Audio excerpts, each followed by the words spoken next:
It's winter, cold winds, snow, all the stuff you as a mature adult don't want to mess with. Time to get on the waiting list at Taylorville Estates Assisted Living, where they're encouraging independence and enriching lives. Find out more by clicking their icon at TaylorvilleDailyNews.com.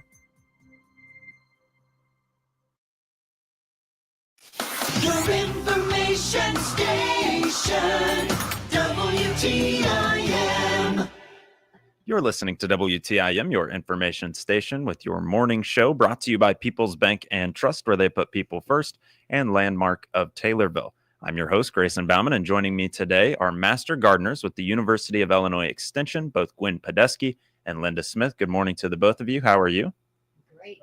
Thank you. Well, thank you, and thank you for coming on in. Last month, we talked a little bit about bird feeders and getting spring ready and everything like that.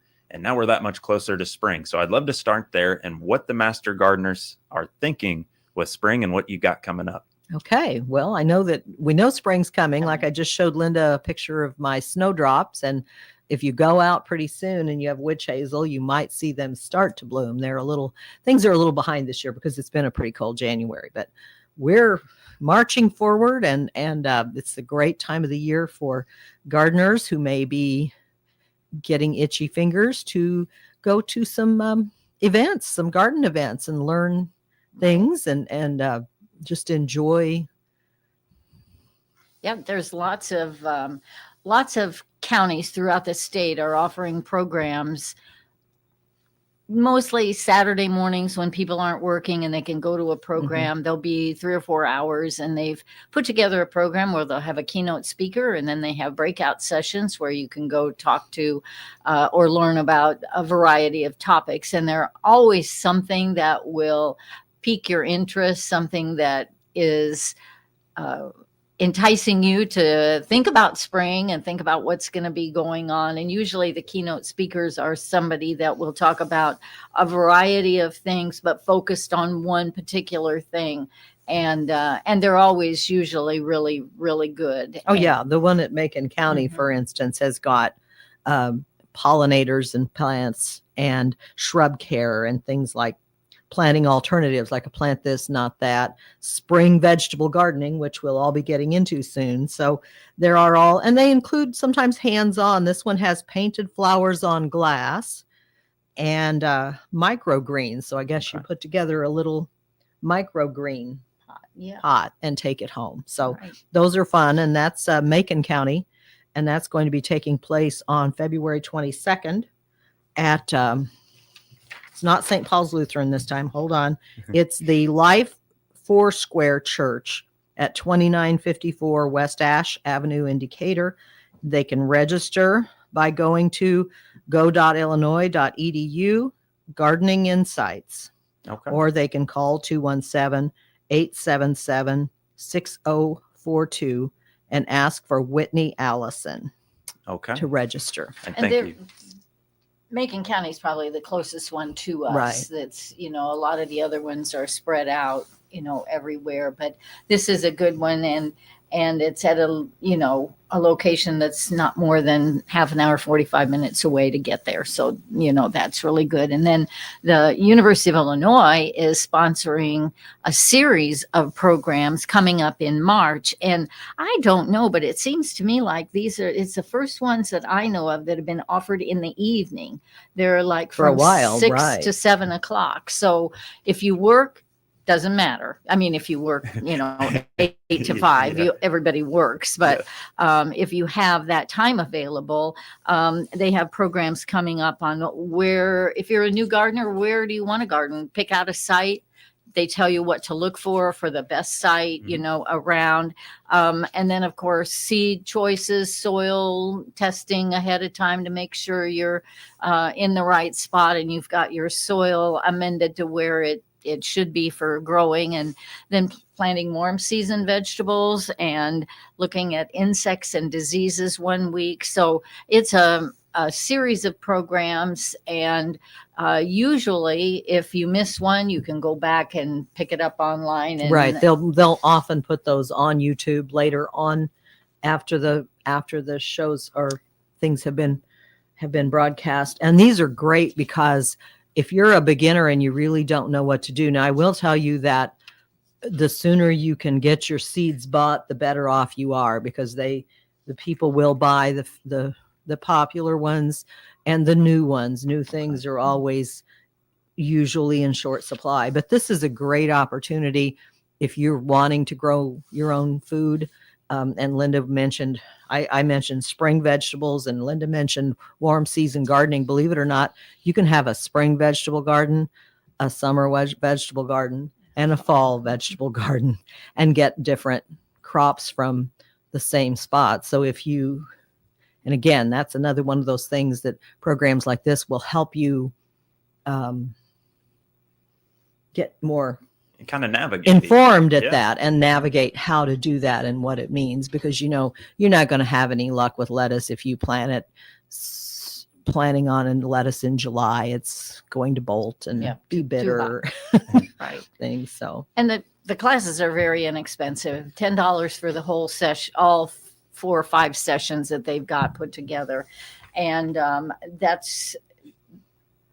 I think the main reason for that is then you can go back online, and if you miss a week or two, you can pick them up later. And that's what makes it a really valuable, because we all get caught in situations where we mark it on our calendars and then whoops, you got something that comes up, you can't go to it. But and the other thing is that these are presented by extension educators that Gwen and I have known for a long time. Chris Enroth is great.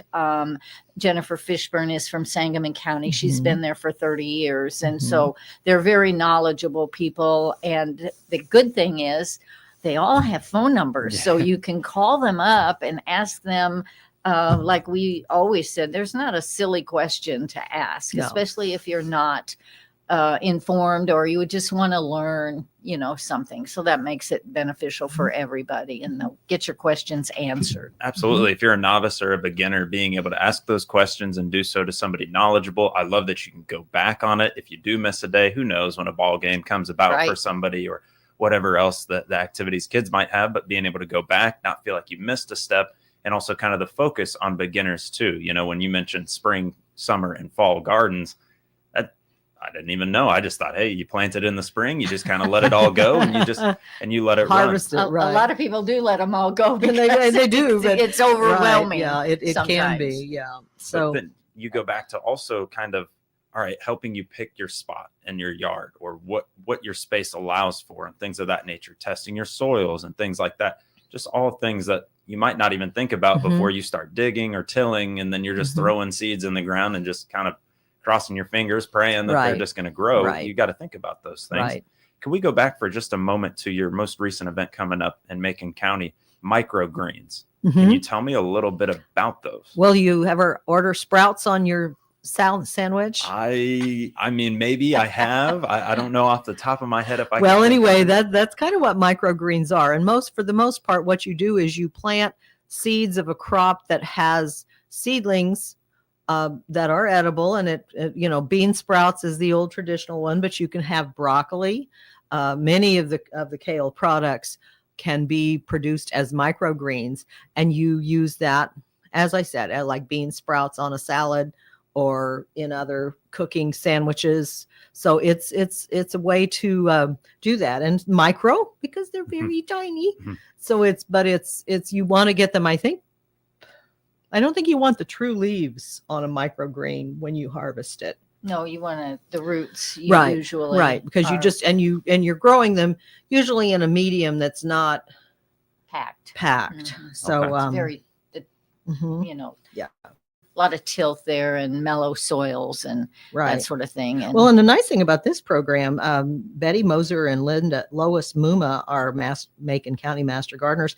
They're going to give you a chance to taste some of these, so you can see if you'd like to add this. I mean, much Asian cooking too. If you're stir frying, you can kind of take advantage of some of this kind of crop. So, but it's a way to do that. I have in the past, when I went to the Des Moines, Iowa farmers market, there are whole booths that just sell microgreens. Really? So yes, they are.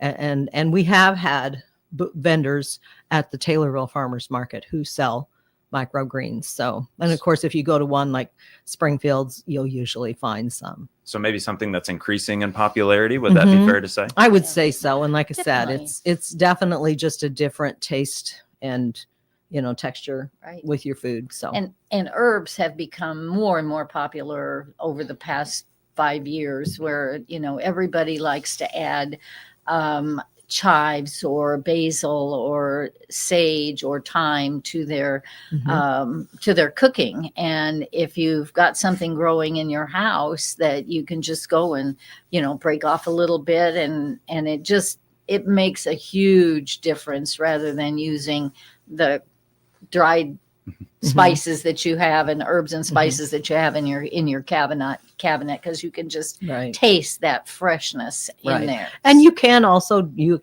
preserve your herbs and herbs by drying them yourself. There's a method of doing it. The ideal thing to do, I do this with basil. I dry it, and you do not crunch up the leaves. You do not break them up leave until them. you are ready to So you're use it, ready to and use then you do that. But there is, speaking of herbs, there is the 35th annual Midwestern Urban Garden Show is all the way down in Mount Vernon at the Times Square Mall. And that is March 7th and 8th. And that's a great show. I've been to it once. Many of our master gardeners go to it. It's just, and it goes a little bit beyond. I remember a great workshop on bluebird houses and gardening for bluebirds. So there is a lot more than just herbs. But again, as Linda said, it's a very popular garden aspect that people haven't always gardened with herbs, but can be a lot of fun. And it can be a challenge, because if you plant mint in the ground, you will soon have nothing but mint in the ground all over. So, but there are, they'll deal with things like that. But that's another great aspect of gardening. It must be pretty popular if it's stood for 35 years now coming up. Well, Gwen and Linda, thank you so much for this first segment. We better take our first break here on the show. But again, U of I Extension Master Gardeners, Gwen Podesky, Linda Smith, joining me here on the morning show. We'll be right back around in just a few moments on WTIM, your information station. Your information station, WTIM. New year, new job. Join the great team at the Assumption Community Child Care Center, opening soon. This is Shalis Nagel, Executive Director of Kimmer Village, Inc. We are hiring teachers for our center. College credits, including specific hours in child care or child development, or a CDA certification required. Visit our website, kimmervillage.org/employment to submit an application. These are full-time positions and include great benefits. 217-226-2110 for more information. This is Leah Stuckmeyer with People's Bank and Trust, where customers have one consumer banker who knows them and provides the right financial services to achieve their financial goals. Your consumer banker is your single source for life's financial needs, from checking to consumer loans, from retirement accounts to mortgage loans, and everything in between. Call me at 888-PBT-1954. Bank with People's Bank and Trust so you can spend your time living your life, not explaining it. At People's Bank and Trust, we put people first. Member FDIC, Equal Housing Lender. The Christian County Economic Development Corporation is a not-for-profit organization whose mission is to promote the creation and retention of jobs and to increase the economic tax base through the development, establishment, and expansion of commerce and industry in the Christian County area. I'm Matt Hart, CCEDC's new Executive Director. I'm here to work with existing county employers as well as develop relationships towards creating new jobs in our county. Feel free to reach out to me, Matt Hart, by clicking our icon at TaylorvilleDailyNews.com. Farmers deserve nothing less than the best to keep their operations growing. We've believed that since opening our doors over 40 years ago. At AgroLiquid, our team of experts work with you to formulate a nutrition program that connects your fertilizer needs with your cropping goals, merging agronomy with economics on your farm. Get solid agronomic advice and positive results that'll make you a return on your fertilizer investment. Find your crop nutrition expert at agroliquid.com. Seeing is believing, and your new customers can now hear and see your message. Deliver your message on our 6 Miller Media Group radio stations. And now, potential customers will see your message on our new 36 by 72-inch two-sided electronic sign installed in front of our Taylorville studios on Illinois Route 29. You have the opportunity of having your message seen by over 11,200 drivers a day. Contact your Miller Media Group account manager today and deliver your message through your potential customers' ears and eyes.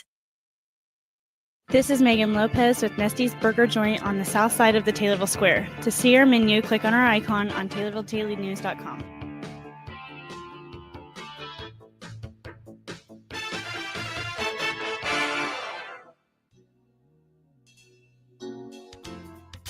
This is Shawless Nagel, Executive Director at Kimmer Village in Assumption. To learn more about our services, click on our icon at TaylorvilleDailyNews.com.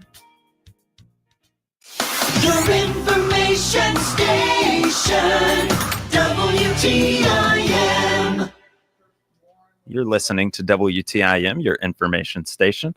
Back around with the WTIM Morning Show. I'm your host, Grayson Bauman, and joining us once again here in this segment is Gwen Podesky and Linda Smith. They are University of Illinois Extension Master Gardeners.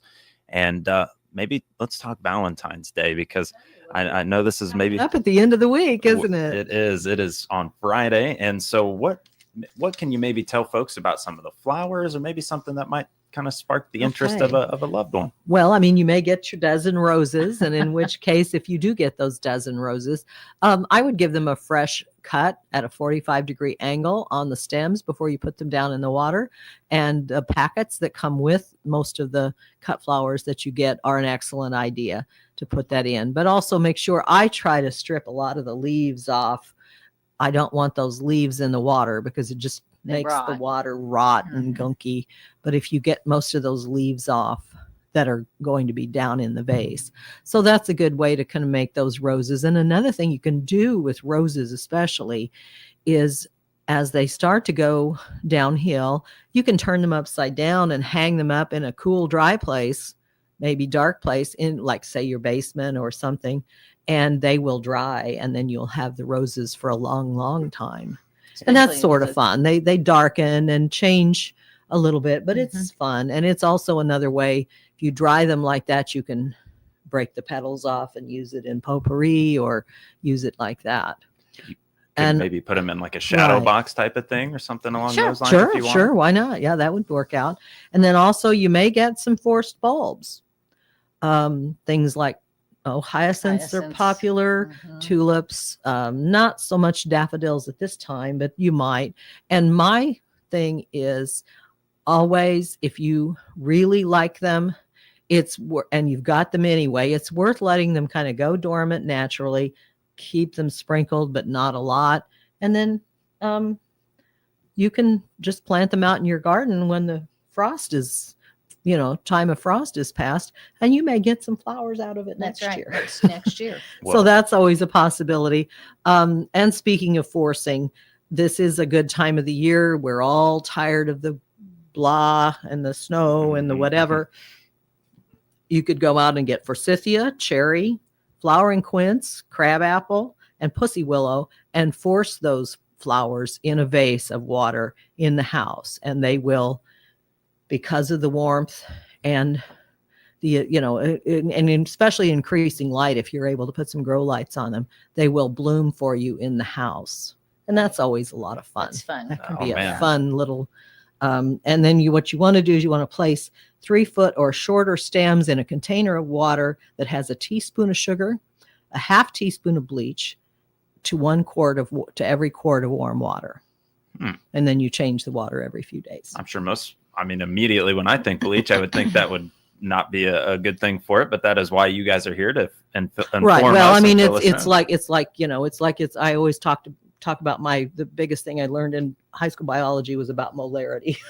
Was about the fact that, just a little bit of it can help. So gotcha. Well, we have got just under a minute here. Not only contact information, but can we talk about tree pruning and getting that window open? Yeah, I said, the window is closing on doing heavy pruning, shaping type pruning for your hardwoods, especially. Those plants will get canker and other diseases. You expose them to chemicals and insects that vector things around, diseases. So you want to do it when it's dormant in there. So I would say before the buds, well, certainly before the leaves leaf out, you want to call your arborist. It's also easier to see what you want to cut off. That's Sure, right. With sure. no leaves on it, it makes Yeah. it a lot And easier. easier for them to clean up. Well, guys, unfortunately, we have just run out of time, and it does fly just like that. So thank you so much to both of you for joining me. University of Illinois Extension Master Gardeners Gwen Podesky and Linda Smith on WTIM. SRN News, I'm Rich Thomason. A New Hampshire federal judge has blocked President Trump's executive order ending birth